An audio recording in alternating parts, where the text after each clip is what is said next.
O ministério de Eliseu foi marcado por acontecimentos extraordinários. Vamos elencar aqui nessa lição pelo menos 3. Primeiro, o milagre das águas que se alagaram no vale sem que houvesse chuva, a multiplicação do azeite da viúva e a aniquilação da morte que estava dentro da panela. Eliseu faz isso através de uma farinha que ele coloca no ensopado. Um ensopado servido por o servo dos profetas. Nesses 3 eventos estão evidentes 3 coisas: fé, obediência e a unção do Senhor sobre a vida de Eliseu. E aqui eu parto do final para o início. Não é o lugar, é a pessoa. A unção nunca está ligada a lugares.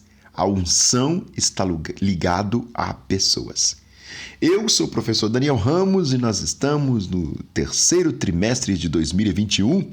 O plano de Deus para Israel em meio à infidelidade da nação. Essa belíssima lição 7, que vai tratar especificamente sobre 3 eventos grandiosos no ministério de Eliseu. Já te convido a se inscrever em nosso canal, a fazer o seu comentário a respeito das coisas que você descobriu aí. Aqui embaixo do vídeo eu leio tudo. E vai ser uma bênção ter a sua partilha. Texto áureo: e disse Josafá: não há aqui algum profeta do Senhor para que consultemos ao Senhor por ele? Então respondeu um dos servos do rei de Israel e disse: aqui está Eliseu, filho de Zafate, que deitava água sobre as mãos de Elias. Segundo Reis 3:11. Essa tradução aqui, se não me engano, é a Revista Corrigida, né?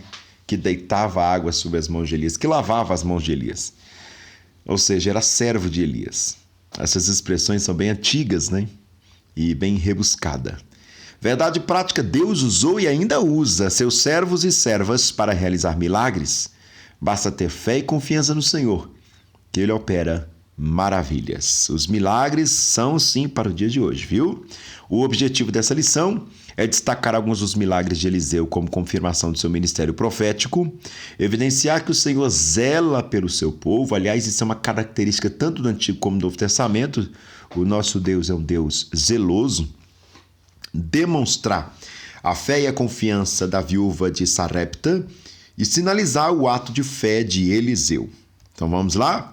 Vamos partir do início. O primeiro tópico da lição: Eliseu salva 3 reis e seus exércitos. No período do reino dividido, houve alternância de reis bons e maus. Para você entender essa lição, é sempre bom você fazer a leitura bíblica em classe, né? Que está em 2 Reis 3, versículo 5, depois os 9 até o 11, depois o 14 até o 18, capítulo 4, verso 1 até o 7, depois o 38 até o 41. Ou você lê na sua revista, ou você lê aí no seu aplicativo, no seu celular, caso você esteja assistindo o nosso canal aí no seu smartphone, ou você abre a sua Bíblia e leia os textos. É sempre bom você ler o texto base para nós discorrermos a lição. Voltemos à perspectiva do primeiro tópico. Essa distinção entre bons e maus não leva em conta apenas o modo como estes reis administravam o reino ou lideravam o povo, mas a forma como eles se relacionavam com Deus. Portanto, ao se referir a um determinado rei como mau, o autor do livro dos reis está dizendo que este monarca, além de desobedecer e desprezar a Deus em seu culto, promovia a adoração de ídolos. Ou seja, descrever um rei como mau no texto de Reis não está necessariamente ligado a um mau gestor, a uma gestão ineficiente. Não é isso. Um rei mau é do ponto de vista teológico. O que é isso? É algo que fazia coisas contrárias à doutrina judaica, né, que a doutrina do Antigo Testamento é a doutrina judaica, e, consequentemente, conduzia o povo a praticar iguais problemas conflituosos da doutrina judaica. Então, muito cuidado entre entender um rei mau como um rei ruim, né? Não necessariamente a mesma coisa dentro do contexto do livro dos reis. Jorão, filho de Israel, que, como seu pai Acabe, fora reprovado pelo Senhor, Josafá, rei de Judá, considerado um excelente monarca, em razão de promover a adoração ao verdadeiro Deus, e ao rei de Edom, que era vassalo de Judá, segundo Reis 3:9, o que motivou a guerra foi a rebelião dos moabitas, que à época pagavam pesados impostos ao rei de Israel. Segundo Reis 3:5. Aqui ele dá uma pincelada histórica na questão, né?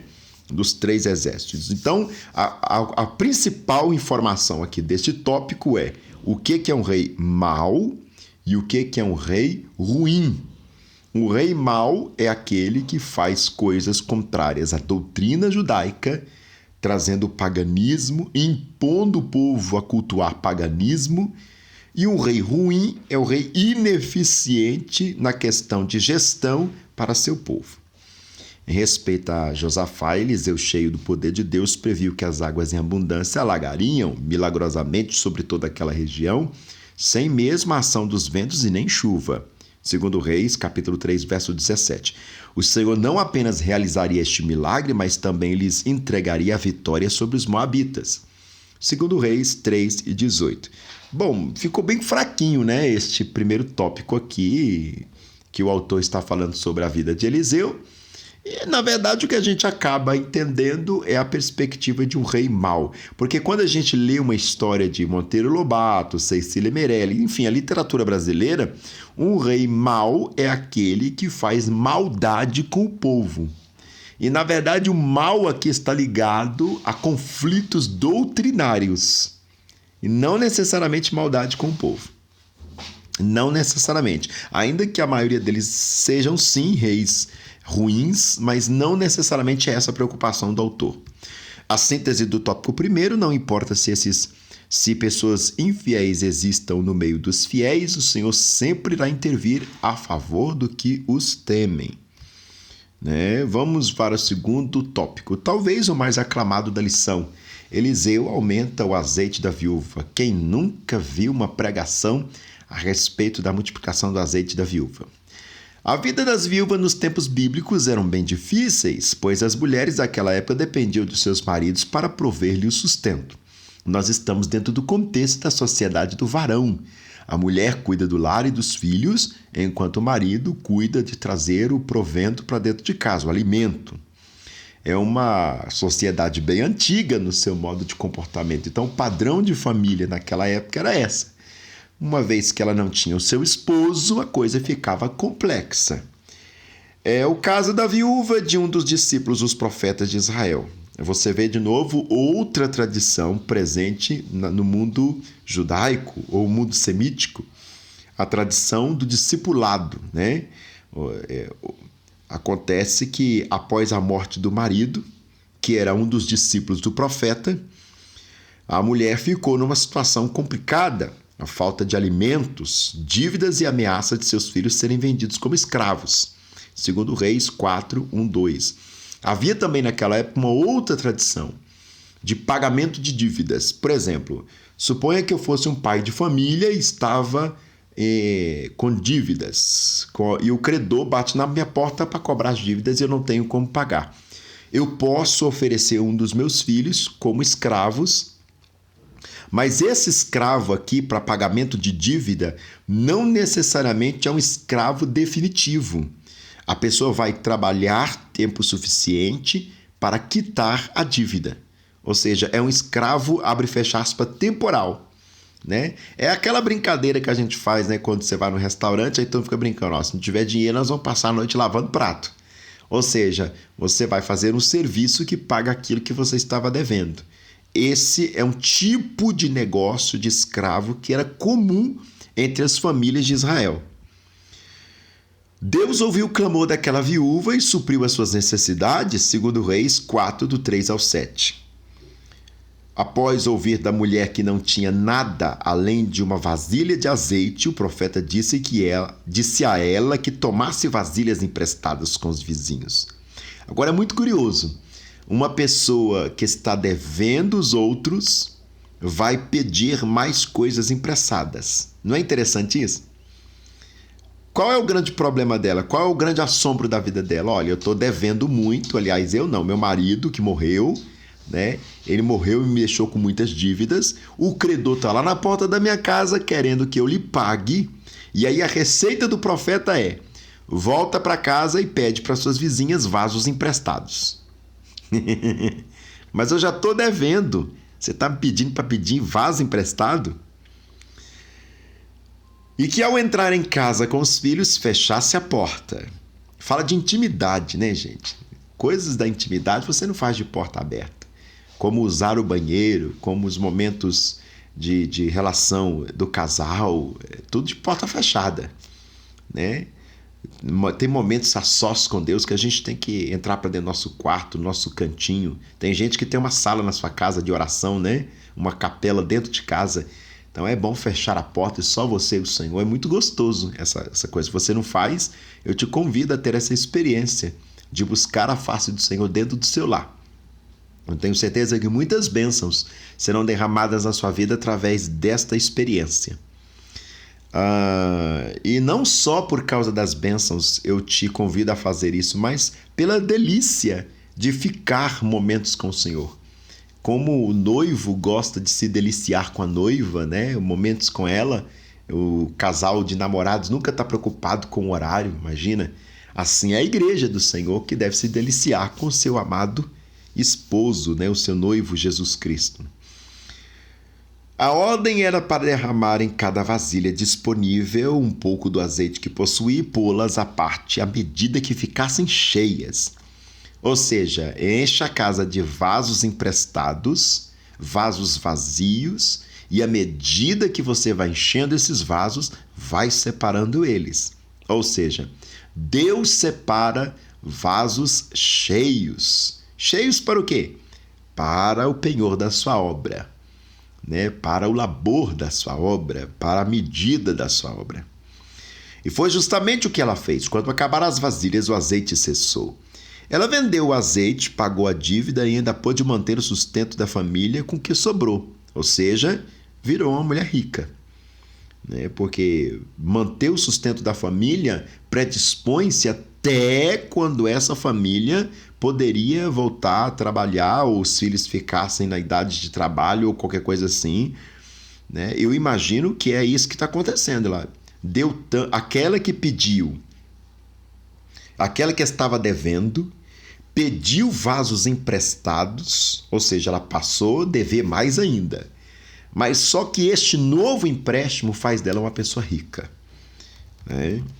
Eu penso assim, eu sei que um monte de gente vai discordar de mim, mas o texto disse que ela pagou a dívida e ainda pôde manter o sustento da família com o que sobrou. Ou seja, não é pouca coisa. Apesar de que essas especiarias trata-se de coisa bem valiosa no mundo antigo, né? Azeite, porque serve tanto para alimento como para a medicina.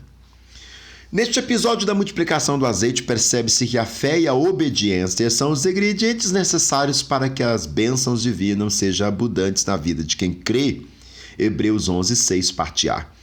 Às vezes, o milagre que buscamos não acontece a partir das coisas extraordinárias. Basta trabalharmos com o que Deus já nos deu e exercer a fé em sua palavra. Ao pedir à mulher para fechar a porta, o profeta indicou que o milagre deveria acontecer na intimidade do seu lar. Segundo Reis 4:4 e 5. Isso significa que Deus se agrada de uma família unida em torno de um ideal sagrado. É aqui as famílias que fazem propósitos juntos, né? Isso é muito interessante. A síntese do tópico segundo aqui, a síntese. Deus não necessita de grandes coisas para operar seus milagres.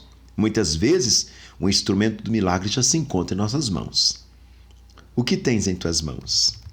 É a pergunta que vai fazer lá na frente o próprio Eliseu. Um cajado, Senhor. Então lança-o sobre o mar. Isso é muito interessante. Vamos ver a morte que havia na panela, o terceiro tópico. Desde as outras lições que eu estou avisando para vocês que esse autor ele está trabalhando uma escola dominical um tanto enxugada, né? Os textos não são textos delongados, são textos bem enxugados mesmo, né? Os filhos ou discípulos dos profetas estavam radicados em Betel, Jericó e Gilgal, conforme os textos de 2 Reis 2, 3, 5, 7, 15, 4, verso 38. Nas escolas, que nós hoje temos como seminários, os alunos eram encorajados a buscar uma melhor compreensão da palavra de Deus, desenvolviam um relacionamento com o Senhor e contribuíam na manutenção da resistência contra a apostasia e a idolatria que imperava em Israel. Por isso, eles eram perseguidos por causa dos reis. Foi assim, nessa escola de profetas de Gilgal, que Eliseu ordenou ao seu povo que fizesse um ensopado para alimentar os discípulos. 2 Reis 4:38. Provavelmente pela falta de conhecimento sobre plantas e diante da escassez de alimentos, o rapaz pegou tanto junto com os legumes uma espécie de pepinos silvestres que continham um veneno. 2 Reis 4:39. A comida foi servida aos homens, mas logo que a provaram gritaram: a morte na panela, ou seja, veneno mortal. 2 Reis 4:40. Eliseu pediu um pouco de farinha, colocou no caldeirão e declarou que não havia mais perigo algum. Deus havia realizado o milagre. Olha, irmãos, eu tenho um pouco de dificuldade com relação a essas coisas, né? Transformar em milagre o que não é milagre, ou espiritualizar coisas que não são espirituais. Eu não sei, a Bíblia não mostra que tipo de veneno que havia na panela, que situação tão complexa que havia na panela. Às vezes era só um conhecimento comum de hortaliças, de plantas, de chás, essas coisas todas que o povo antigo até hoje tem. Não sei, eu não viria isso aqui como um milagre. Eu já li esse texto várias e várias vezes e para mim é um texto de um comportamento de uma pessoa da antiguidade. Né? O pessoal antigo tem N coisas, né? Olha, passa isso no seu cabelo que o seu cabelo vai ficar bom. Toma o chá disso que é bom pro rim, que é bom pro fígado, que é bom pra pele. Você tá com problema disso, toma o chá daquilo. Então esses conhecimentos da roça, o conhecimento do mundo antigo é que está presente aqui no contexto. Eu não vejo milagre, não necessariamente. Né? E que tipo de farinha é esse que ele está utilizando? E por que necessariamente farinha? Síntese do tópico 3º: o Senhor não necessita de ninguém para realizar milagres, porém Ele sempre espera de nós uma atitude de fé. Ficou mais confuso ainda, né? Porque Deus não necessita de ninguém para realizar milagres. Sim e não. Ele faz o que Ele quer porque Ele é fiel, mas Ele opera através de nós. Né? O milagre está em nós. E espera de nós uma atitude de fé. Sim e não, ele nem sempre espera uma atitude de fé. Se você lê o Evangelho de João, a exegese presente em João é que ele não fazia milagres, mas sim sinais. E são apenas 7. Para quem viu comentando sobre João aqui nas outras matérias vai perceber isso. Ele faz 7 sinais. Qual é a diferença de 7 sinais realizados em João para milagres realizados nos outros evangelhos, os chamados sinóticos? Marcos, Lucas e Mateus. É que em Marcos, Lucas e Mateus a pessoa tem fé, vai até em Jesus e alcança a graça da misericórdia de ter a sua oração respondida. Já em João, não. Jesus opera o milagre, que nós chamamos de sinal, e a partir daquele fato as pessoas passam a acreditar neles. A própria cena das bodas de Caná, que a gente fala que é o primeiro milagre que Jesus operou, que primeiro coisa nenhuma, é o primeiro milagre que Jesus operou em João.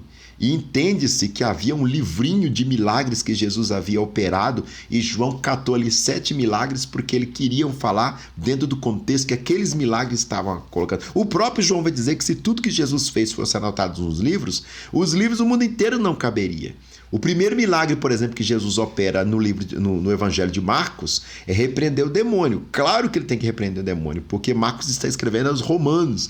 É o povo com a mentalidade do herói, ele não fala, ele faz. Se o povo romano tem 2 heróis, que é o gladiador que vence no Coliseu e o grande herói de guerra, que é o general que vence nas batalhas, o Marcos está apresentando um herói que tem poder de vencer o mal.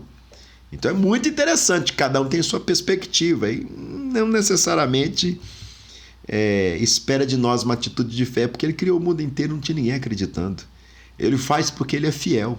E muitas das vezes nós nem acreditamos mais, de tanto que aquilo é tremendo, é maravilhoso, e mesmo assim acontece na nossa vida porque ele é fiel. Deus não está limitado a alguém acreditar ou não para ele operar. Ele opera porque ele é fiel. Porque ele é Deus, ponto, acabou. Independe eu acreditar ou você não. Mas não, meu irmão Daniel, mas não, se creres não verás a glória de Deus? É verdade, se creres verás a glória de Deus. Mas o mundo inteiro foi criado e não tinha ninguém lá para acreditar. Todas as coisas vieram a existir por causa da palavra e não por causa da fé. A gente começa a supervalorizar a fé como se fosse algo imprescindível para o milagre. Não necessariamente. O milagre acontece pelo poder de Deus, não pelo poder da fé. Mas os textos estão dizendo, a tua fé te salvou. A tua fé te salvou porque as pessoas buscaram nele e tiveram a resposta para a sua graça. Mas se Deus quiser operar, ele opera independente se você quiser ou não acreditar. E muitas pessoas recebem graças maravilhosas do Senhor e não acreditaram. E a partir daquela graça é que passa a acreditar. É muito interessante isso. Bom, então vamos fechar, né? Na conclusão aqui, os 3 milagres apresentados nessa lição, percebe-se que aconteceram mediante alguma iniciativa ou trabalho humano. Ou seja, o milagre acontece a partir de um pressuposto de uma ação humana. Né? Como é que vai acontecer o milagre da viúva? Ela fecha a porta depois de pedir vasos emprestados. E daí ela fica rica. O que é que vai acontecer para a gente não comer a sopa com veneno e morrer? O profeta vai colocar um pouco de farinha e a partir daquela situação tão simples vai resolver o problema e nós vamos viver.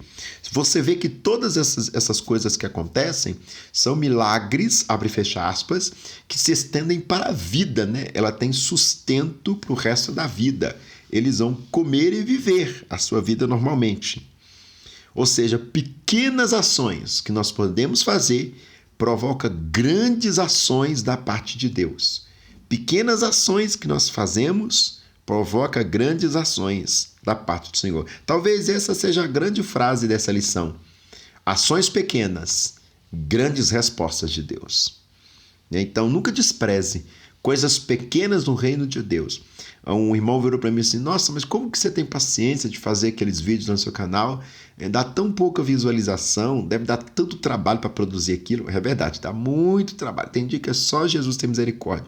Eu não estou nem um pouco animado em produzir, aí eu vou procrastinando o mais possível, que eu não estou afim, porque dá muito trabalho. Só de sentar, colocar a câmera no lugar certinho e tudo. Mas eu recebo tanta coisa linda pelo meu WhatsApp. Que pena que essas pessoas que, em vez de botar no meu WhatsApp, estão escrevendo aqui embaixo do livro as coisas que elas estão experienciando da parte do Senhor por conta desse vídeo, que dá tão pouco ibope, que dá tão pouca assistência, que poucas pessoas veem, que nem é um grande canal assim, pelo amor de Deus.